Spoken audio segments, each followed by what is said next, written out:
السلام عليكم. لم أجد أجمل من تهنئة الرسول الله صلى الله عليه وسلم لأصحابه بقدوم شهر رمضان، فيسعدني أن أقتدي بالرسول صلى الله عليه وسلم. صلوا على رسول الله. وأن أهنئكم بها.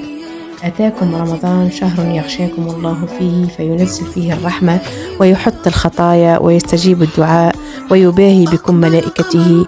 فأروا الله من أنفسكم خيرا، فإن الشقي من حرم فيه رحمة الله. بلغنا الله وإياكم صيام هذا الشهر المبارك وقيامه.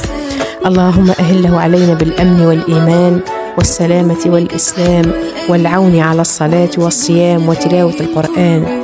اللهم سلمنا لرمضان وسلمه لنا وتسلمه منا متقبلا يا رب العالمين. مبارك عليكم شهر رمضان، وكل عام وأنتم بخير.